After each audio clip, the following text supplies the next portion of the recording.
नमस्कार साथियों, स्वागत है आप सभी साथियों का YouTube चैनल पर। मैं विपिन कुमार गुप्ता एक बार पुनः आप सभी साथियों का स्वागत करता हूं।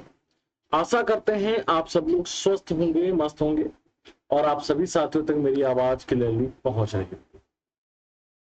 आज हम चर्चा करने वाले हैं महाजनपद काल पर, साथ ही साथ आज हम लोग चर्चा करेंगे मगध के उत्कर्ष पर और कुछ हम वंशों के बारे में चर्चा करेंगे। और वो वंश कौन कौन से होंगे?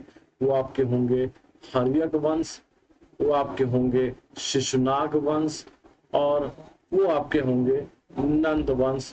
तो आज की थोड़ी सी क्लास हो सकता है बड़ी तो नहीं होगी, फिर भी कोशिश कर रहे हैं कि जितनी जल्दी आपके साथ इस क्लास को समाप्त किया जाए। तो महाजनपद काल का उदय कब हो रहा है? तो महाजनपदों का उदय जो हो रहा है वो 600 बीसी के आसपास में हो रहा है। महाजनपद काल जो है, महाजनपद जो है वो प्राचीन भारत में राज्य या कह सकते हैं बड़ी प्रशासनिक इकाइयों में बटे हुआ करते हैं। 6ठी शताब्दी के उत्तरार्ध में वैदिक काल के देखा जाए तो वैदिक काल के बड़े बड़े जनपद जो हैं अब वो महाजनपद में बदल गए थे। इसके साथ से 6ठी शताब्दी ईसा पूर्व में गंगा यमुना दोआब में और बिहार में देखा जाए तो लोहे का प्रचुर मात्रा में प्रयोग हो रहा था, जिसके कारण अधिशेष उत्पादन होने लगा था, व्यापार वाणिज्य में वृद्धि होने लगी थी और ये सभी कारण थे जो महाजनपदों के निर्माण में काफी ज्यादा सहायक हुए हैं। तो कुल टोटल कितने महाजनपद हुआ करते थे? तो कुल 16 महाजनपद हुआ करते थे। 16 महाजनपद में 14 जो थे आपके वो 14 राजतंत्रीय महाजनपद थे, ठीक है। और उसके साथ साथ 2 थे जहां पर गणतंत्रीय कह सकते हैं अल्पतंत्रीय हुआ करते थे, ठीक है, गणतंत्रात्मक हुआ करते थे। 2 कौन थे? वज्जी और मल्ल हुआ करते थे, वज्जी और मल्ल हुआ करते, राइट। अब क्वेश्चन उठता है कि किनके माध्यम से हमें पता चलता है महाजनपद काल में?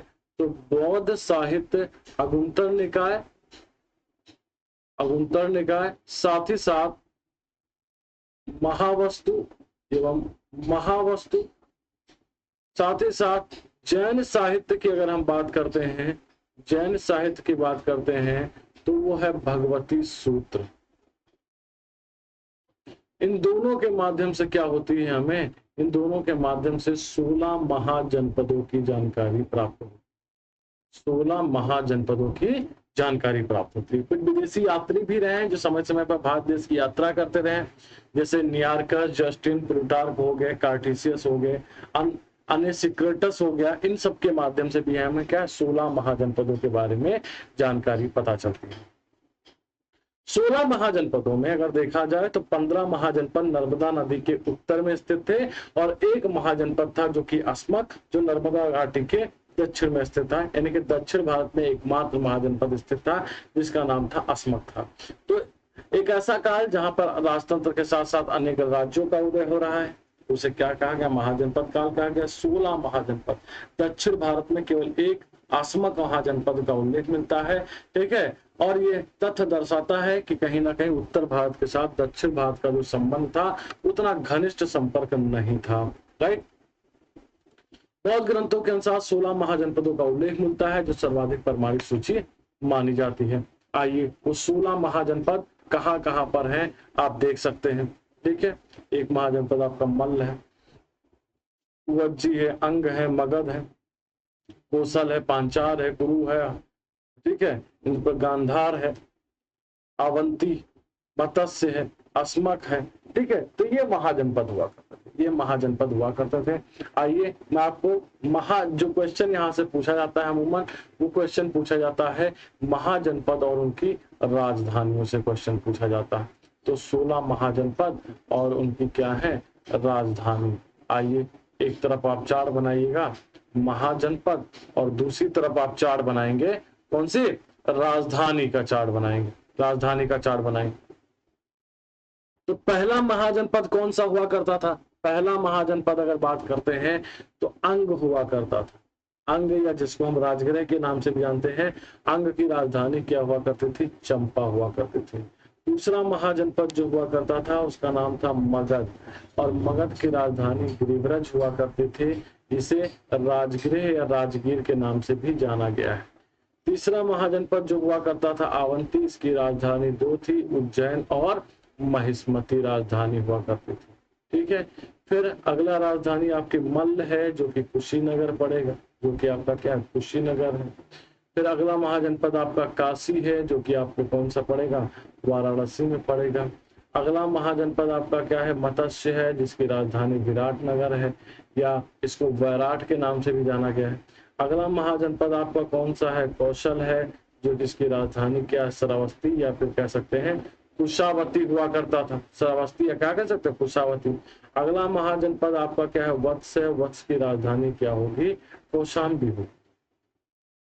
अगला महाजनपद आपका कंबोज है, कंबोज की राजधानी क्या होगी, हाटक होगी।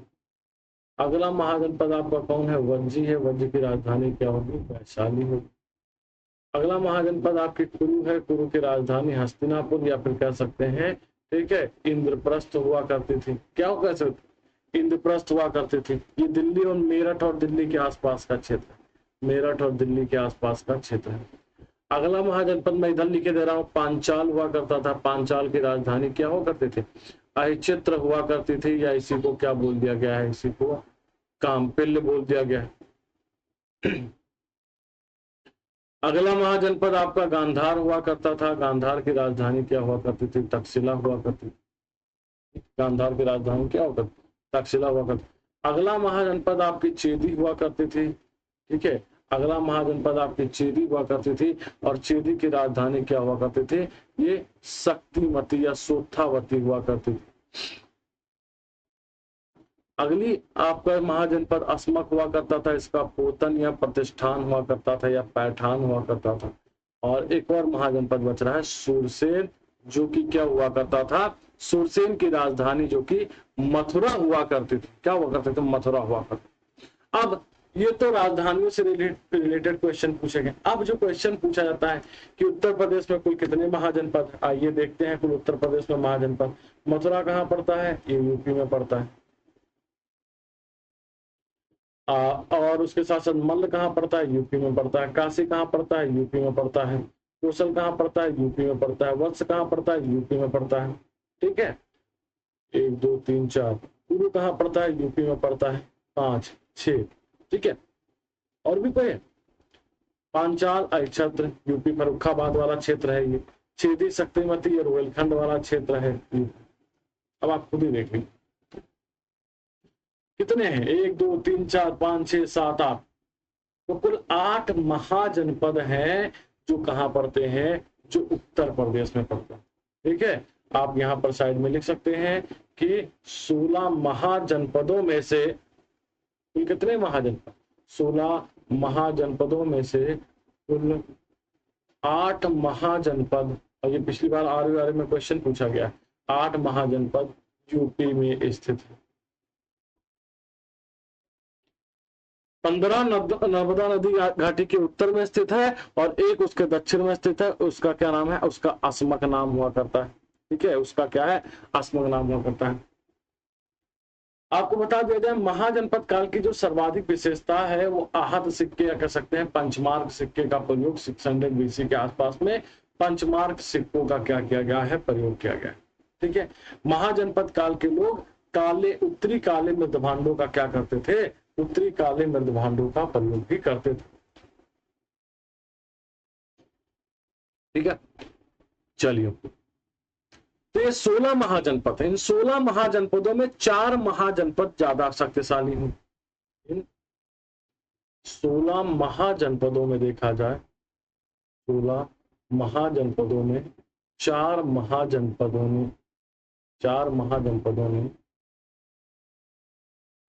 अपनी शक्ति का प्रसार किया, या कह सकते हैं 4 महाजनपद बहुत ही ज्यादा शक्तिशाली हुआ करते। कौन कौन हुआ करते थे, एक तो आपका कौशल हुआ करता था,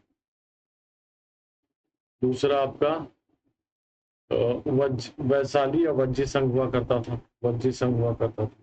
तीसरा आपका मगध हुआ करता था, और चौथा आपका क्या है, चौथा आपका हुआ करता था अवंती।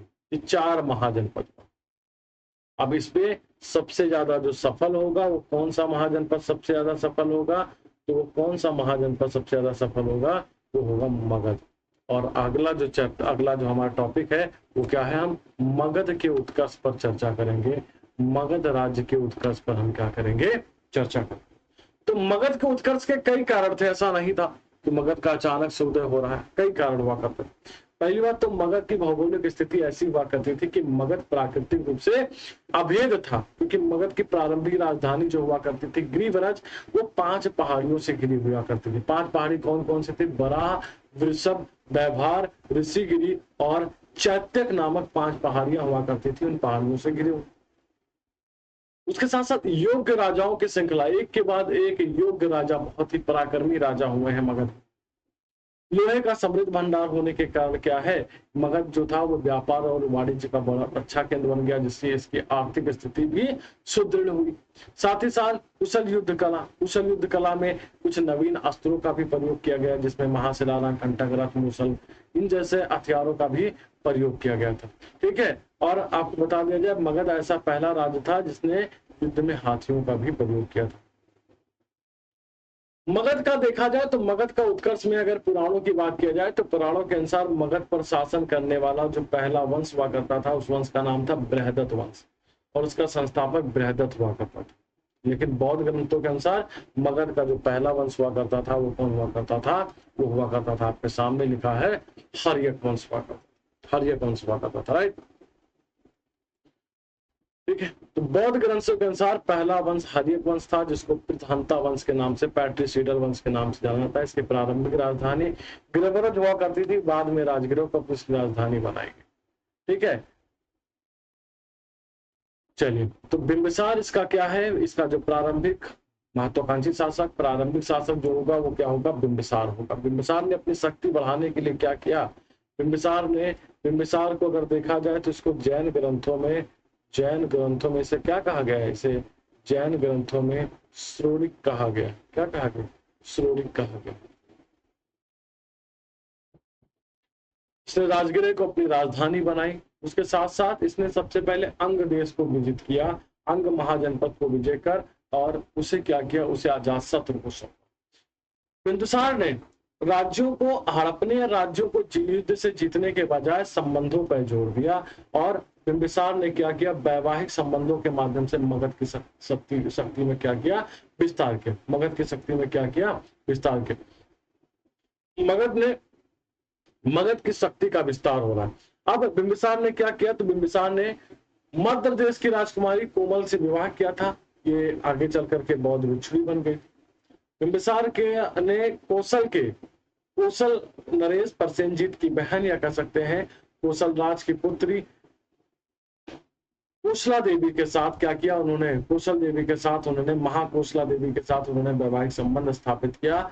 और बिंबिसार को दहेज में, इस कौशल राज्य के साथ संबंध बनाने में बिंबिसार को काशी दहेज में मिला था। अब सोचिए, ये मगध क्षेत्र हुआ करता था, अंग देश को विजित किया गया, कौशल राज के साथ विवाह हुआ, अब कौशल भी इसके प्रभाव में आ गया, अब काशी दहेज में मिल गया। धीरे धीरे देखिए क्षेत्र का विस्तार हो रही है, मध्य प्रदेश का भी विस्तार हो रहा है, मध्य प्रदेश तक भी इसने अपना विस्तार किया। तो धीरे धीरे ये अपनी शक्ति का क्या कर रहा है, विस्तार कर। उसके साथ साथ इसने 3 विवाह किए थे। इसने क्या किए थे, 3 विवाह किए थे। एक तो इसने क्या किया, एक इसने कौशल की राजकुमारी महाकोसला देवी के साथ इसने विवाह किया। उसके साथ साथ लिच्छवी गणराज्य के शासक, लिच्छवी गणराज्य के शासक चेटक की पुत्री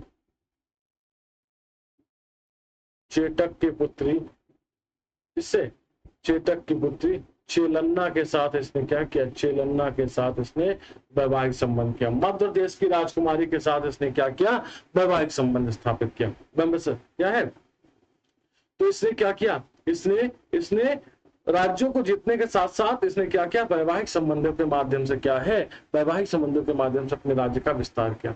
इसके जो सबसे बड़ी, बिंबिसार का जो सबसे बड़ा शत्रु हुआ करता था वो अवंती का शासक चंद्रगुप्त हुआ करता था। दोनों शक्तिशाली थे, दोनों एक दूसरे से भिड़ना नहीं चाहते थे, लेकिन बिंबिसार कहीं ना कहीं अवंती को अपने प्रभाव क्षेत्र में रखना चाहता था।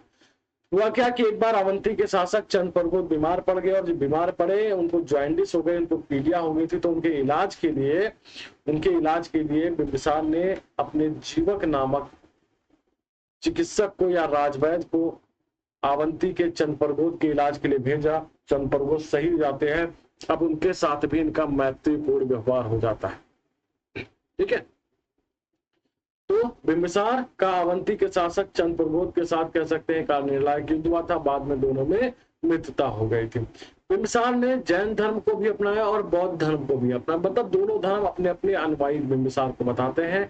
वास्तव में बिंबिसार देखा जाए तो दोनों मतों का पोषक हुआ करता है। ठीक है, साथ ही साथ आपको बता दिया जाए कि बिंबिसार, ऐसा माना जाता है कि बिंबिसार की हत्या उसके ही पुत्र ने अजातशत्रु ने इसकी क्या कर दी थी। अजातशत्रु ने इसकी हत्या राज्य को प्राप्त करने के लिए बिंबिसार ने इसकी हत्या कर दी थी।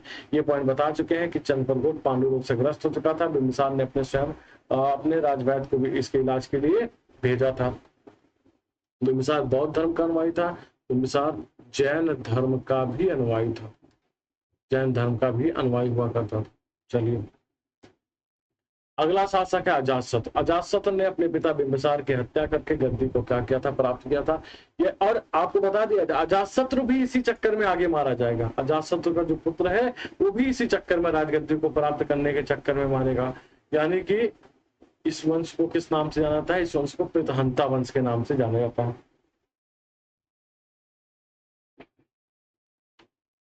जब राजगद्दी पर बैठता है ये और अपने पिता की हत्या करता है, तो जिसके साथ इसके संबंध थे जिन राज्यों के साथ, उन सभी राज्यों ने अपने संबंध विच्छेद कर लिए। और फिर क्या हुआ कि अजातशत्रु ने अपने साम्राज्य के प्रचार प्रसार करने के लिए क्या है, इसने युद्ध नीति का प्रयोग किया। अजातशत्रु का प्रथम युद्ध कुशल नरेश प्रसेनजीत से हुआ, जिसमें दोनों ने एक युद्ध में विजय प्राप्त किया। तथा दोनों में क्या हुई, संधि हो गई। और संधि के उपरांत क्या, प्रसेनजीत ने अपनी पुत्री वज्जिरा का क्या किया, वज्जिरा का विवाह अजातशत्रु के किया। और काशी भी दहेज, काशी ग्राम की आय जो थी वो दहेज में पुनः प्राप्त की। ठीक है, तो मतलब जाहिर सी बात है भाई, बिंबिसार जो हुआ करते थे वो कुशल के दामाद हुआ करते, दामाद की हत्या हो गई तो संबंध तो छोड़ ही देंगे। लेकिन बाद में क्या है, अजातशत्रु ने युद्ध में पराजित किया और अजातशत्रु को उसने दामाद बनाने के लिए मजबूर कर दिया। इनका जो असली संघर्ष होता है ना, वो वैशाली के लिच्छुए के साथ इनका युद्ध होता है। अजातशत्रु ने अपने मंत्री वर्षकार या सुनीद की सहायता से वज्जी संघ के सदस्यों में फूट डलवा दी और उसकी शक्ति को क्या किया, कमजोर किया। बाद में उसने वैशाली पर आक्रमण किया। लंबा संघर्ष चलता है। तो दूसरा जो वैशाली के चेटक के साथ हुआ था, और इस युद्ध में अजातशत्रु ने रथ मूसल और महाशिला कंटक के हथियार जानते हैं। रथ मूसल और महाशिला कंटक, रथ मूसल वो जो बाहुबली मूवी देखी होगी, भल्लाल देव का रथ रहता है, आगे चक्र लगा रहता है। ठीक है, तो वो क्या है, वो रथ इनका रथ मूसल रथ हुआ करता था। महाशिला कंटक जो बड़े बड़े पत्थर फेंके जाते थे वो महाशिला कंटक हो जाते थे। तो वो दो गुप्त युद्धास्त्रों का प्रयोग किया, अंततः चेटक पराजित हुआ, वैशाली को मगध में मिला लिया गया।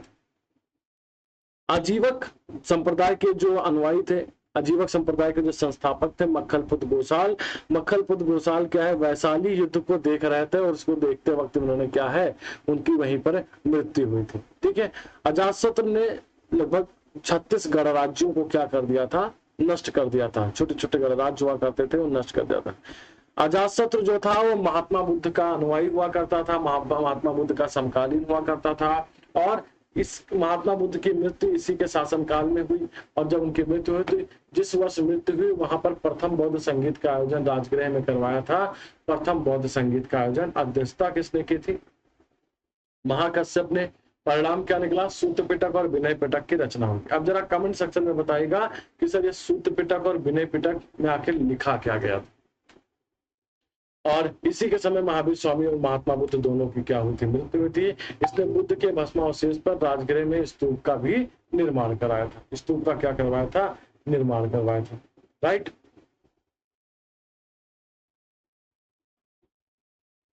चलिए आगे बढ़ते हैं। उदयन, अजातशत्रु की हत्या करके उदयन गद्दी पर बैठा। इसमें ज्यादा पॉइंट नहीं है। इसने क्या किया, इसका एक नाम उदयभद्र भी मिलता है। और ये अजातशत्रु और पद्मावती का संतान हुआ करता था। मगध की गद्दी पर बैठने से पहले ये चंपा का उपराजा भी हुआ करता था और इसने राजगृह के स्थान पर पाटलिपुत्र को अपनी क्या बनाई थी, राजधानी बनाई थी। पाटलिपुत्र को इसने क्या करवाई थी, राजधानी बनवाई थी। राइट, ये जैन धर्म का समर्थक हुआ करता था। ये क्या हुआ करता था, ये जैन धर्म का समर्थक था,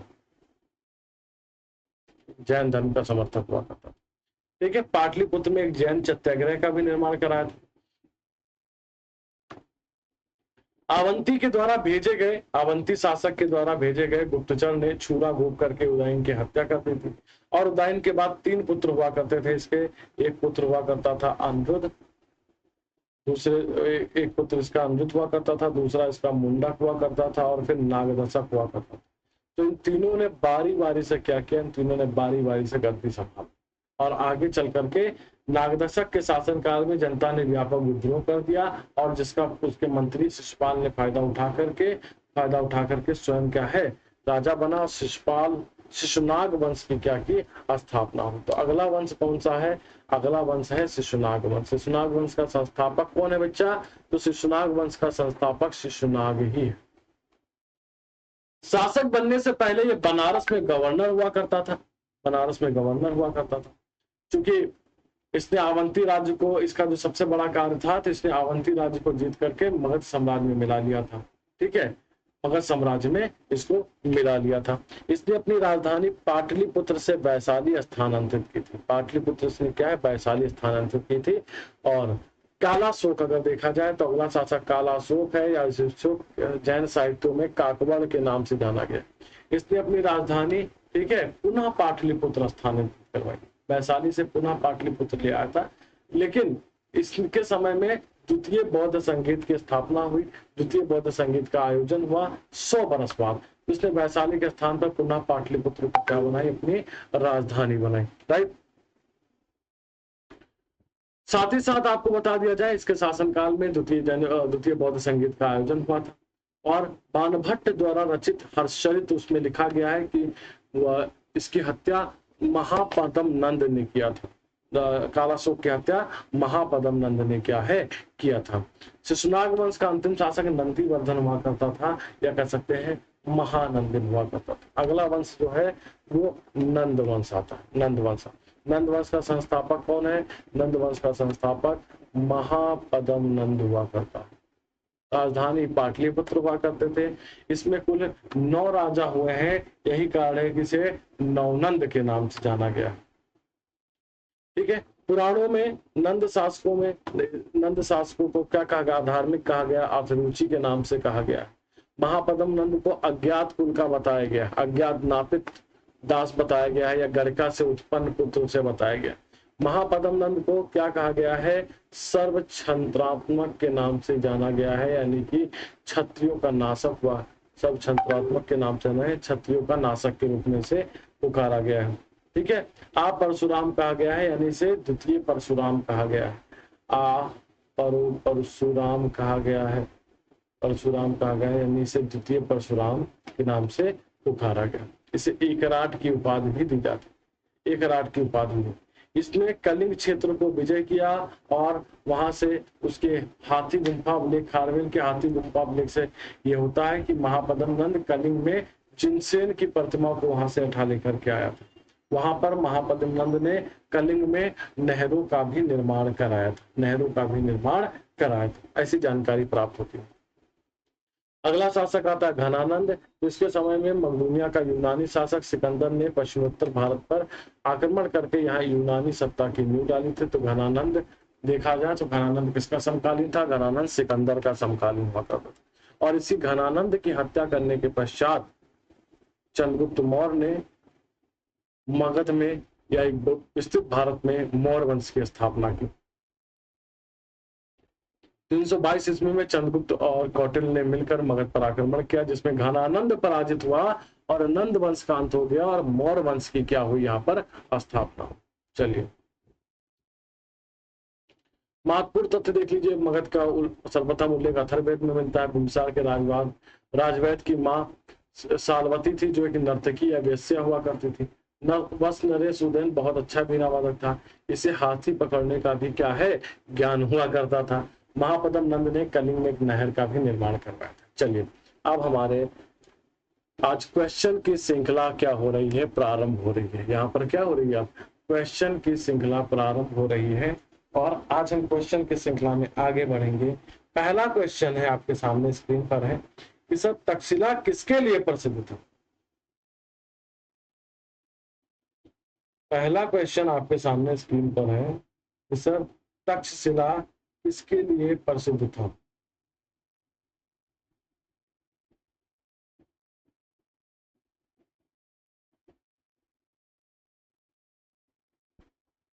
चलिए फटाफट आप लोग कमेंट सेक्शन में जवाब देना शुरू करिए। तक्षशिला किसके लिए प्रसिद्ध था, तो आपको बता दिया जाए तक्षशिला किसके लिए प्रसिद्ध हुआ करता था। तक्षशिला जो प्रसिद्ध हुआ करता था वो किसके लिए, विद्या और अध्ययन के लिए बिल्कुल प्रसिद्ध हुआ करता था, वाणिज्य और व्यापार के लिए बिल्कुल प्रसिद्ध है, कला और शिल्प के लिए। तो उपयुक्त सभी इसका क्या हो जाएगा, सही जवाब हो जाएगा। उपयुक्त सभी इसका क्या हो जाएगा, सही जवाब हो जाएगा। अगला क्वेश्चन है 16 महाजनपदों के युग में मथुरा इनमें से किसकी राजधानी थी। वज्जी, वत्स, काशी, सुरसेन।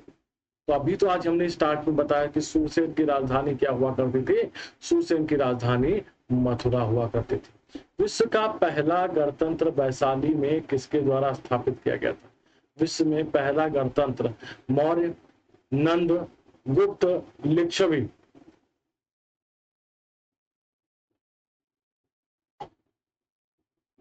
विश्व का पहला गणतंत्र वैशाली में किसके द्वारा स्थापित किया गया, मौर्य, नंद, गुप्त और लिच्छवी। तो लिच्छवियों के द्वारा वैशाली में क्या किया गया, पहले गणतंत्र की स्थापना की गई थी। प्रथम मगध साम्राज्य का उत्कर्ष, प्रथम मगध साम्राज्य का उत्कर्ष कब हुआ आपको बताना है।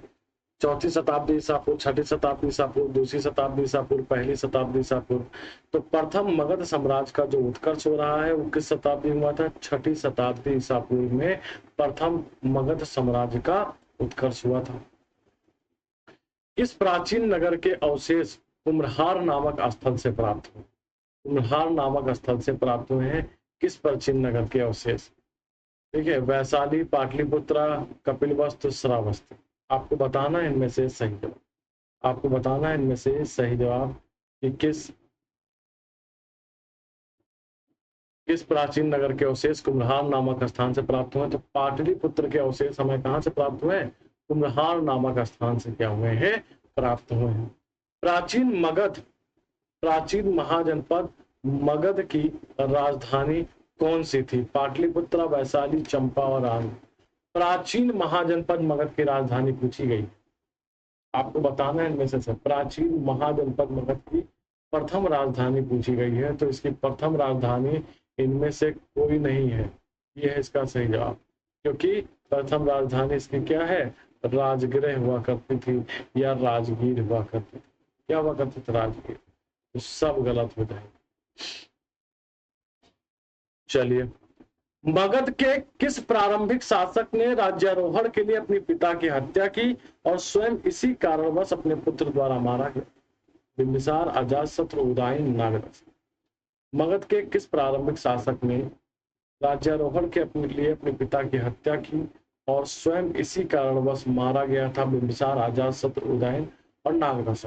तो हमने आपको बताया ना कि बिंबिसार की हत्या अजातशत्रु ने की और अजातशत्रु की हत्या उदयन ने की। तो अजातशत्रु इसमें क्या है, अजातशत्रु ने गद्दी के लिए हत्या की थी और गद्दी के लिए अजातशत्रु मारा भी गया था। निम्नलिखित में से कौन शेष अन्न से क्या है, शेष अन्न के बाद तक जीवित रहा। ठीक है, बिंबिसार, अजातशत्रु, देवदत्त और गौतम बुद्ध। बिंबिसार का पुत्र अजातशत्रु था, तो अजातशत्रु ज्यादा दिन तक जीवित रहा। ये तीनों एक दूसरे के क्या है, समकालीन थे, कंटेम्परेरी, मतलब सेम एज के हुआ करते थे। तो Bimbisara is the right answer.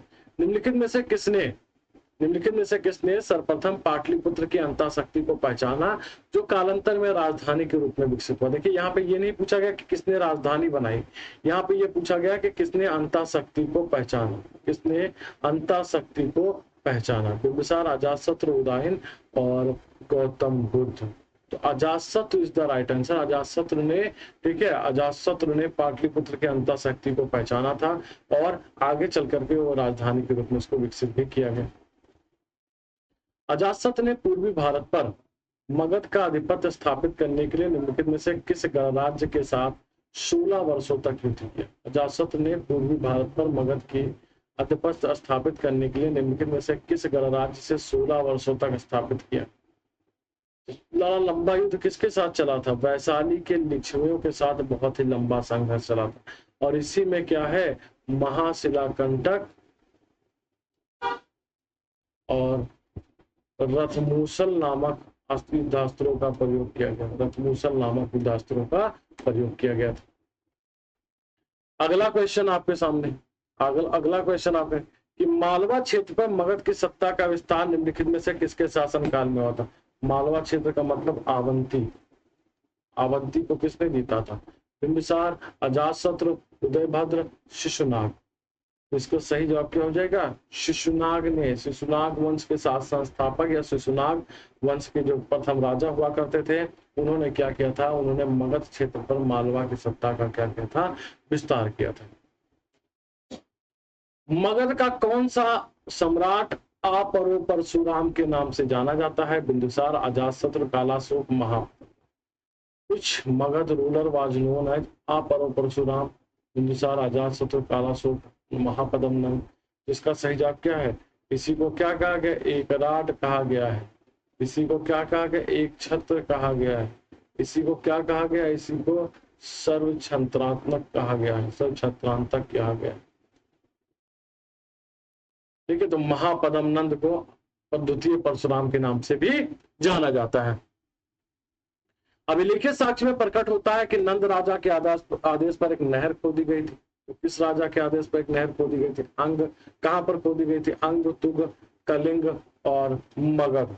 तो हमने अभी आपको बताया है कि कलिंग क्षेत्र में एक नहर खोदी गई थी। खारवेल के हाथी गुम्फा अभिलेख के माध्यम से क्या है, पता चलता है। राइट।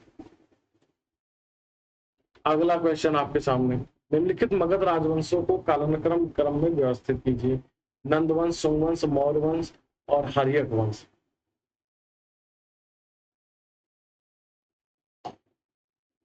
तो पहले कौन आता है? पहले आपका आ रहा है हर्यक वंश, फिर आपका आ रहा है शिशुनाग वंश, फिर आपका आ रहा है नंद वंश पहले नंबर पर, ये दूसरे नंबर पर। फिर कौन आ रहा है? मौर्य वंश, तीसरे नंबर पर मौर्य वंश। फिर कौन आ रहा है? शुंग वंश, जो चौथे नंबर पर आपका। देख लो कौन सा सही है। 4 1 3 2, 4 1 3 2, 20 सही जवाब है। 20 का क्या हो जाएगा? सही जवाब।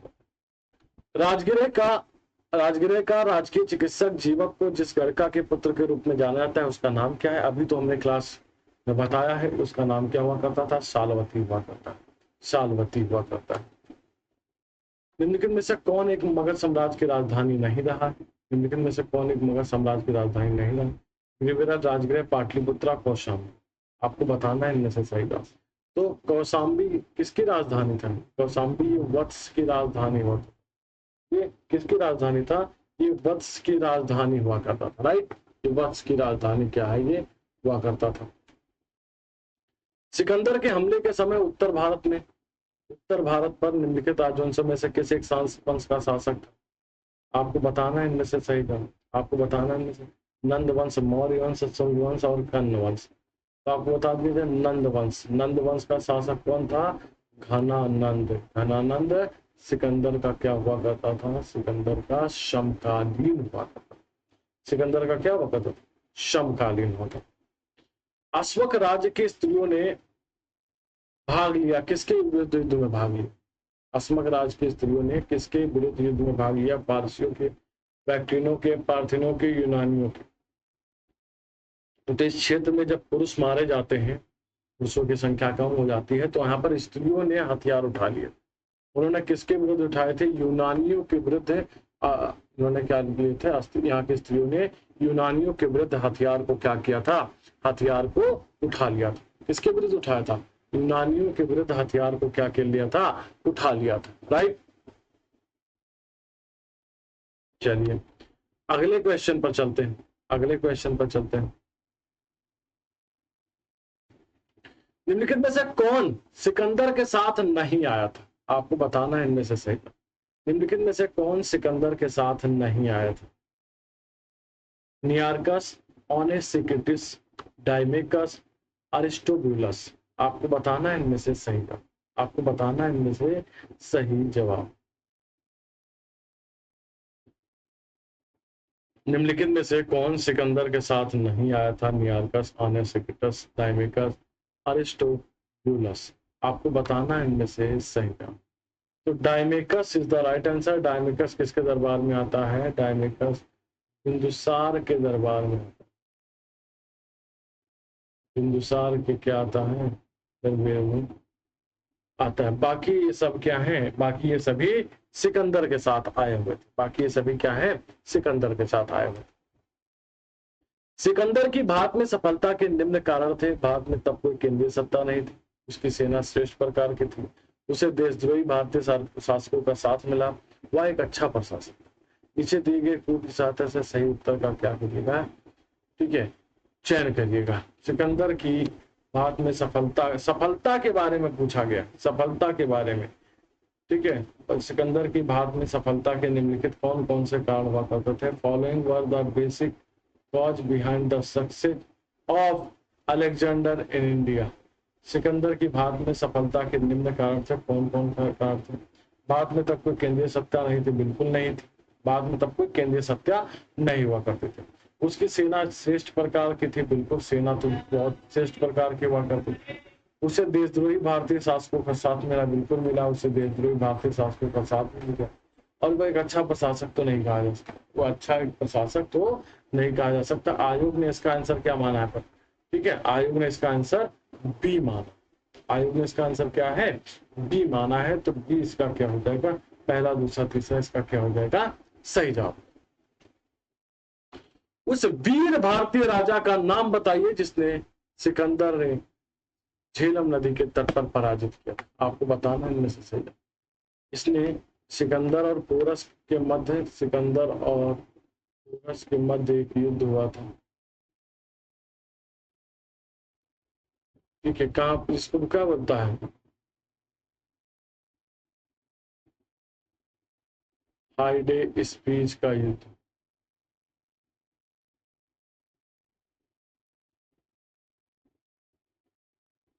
या इसी को क्या बोल दिया गया था? इसी को बितस्ता के युद्ध के नाम से, इधर मैं लिख दे रहा हूँ, इसी को बितस्ता के युद्ध के नाम से जाना गया था, बितस्ता का युद्ध। तो इसका सही जवाब क्या हो जाएगा? पोरस। पोरस के खिलाफ ये युद्ध लड़ा गया था। लगभग 2 वर्ष के अभियान के पश्चात सिकंदर महान ने 325 ईस्वी में भारत छोड़ दिया। ओके, वह चंद्रगुप्त मौर्य से पराजित हुआ था। आपको बताना है इनमें से सही जवाब। क्या दोनों कथनों में से कौन सा कथन सही है? आपको बताना है इनमें से सही जवाब।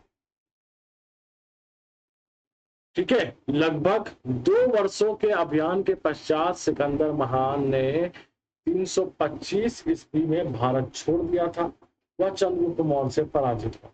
आपको बताना है इनमें से सही जवाब। चलिए फटाफट आप लोग जवाब दीजिए कमेंट सेक्शन में। तो आपको बता दिया जाए, लगभग 2 वर्ष के अभियान के पश्चात सिकंदर महान ने भारत छोड़ दिया था, बिल्कुल छोड़ दिया था। चंद्रगुप्त मौर्य से उसका कोई सीधा संघर्ष नहीं हुआ था। चंद्रगुप्त मौर्य का जो संघर्ष हुआ था वो इसके सेनापति, इसकी मृत्यु के बाद इसका जो सेनापति हुआ करता था सेल्यूकस, सेल्यूकस निकेटर के साथ युद्ध हुआ था।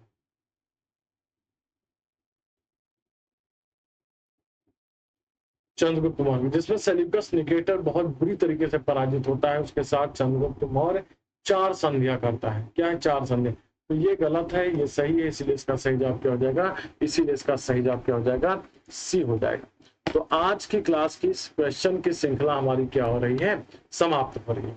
आशा करते हैं आप सभी को सेशन मजा आ रहा होगा, बहुत अच्छे लग रहे होंगे। ठीक है, और अपने कमेंट और लाइक शेयर जरूर कर दिया करिए, अपने दोस्तों तक इसको शेयर कर दिया करिएगा।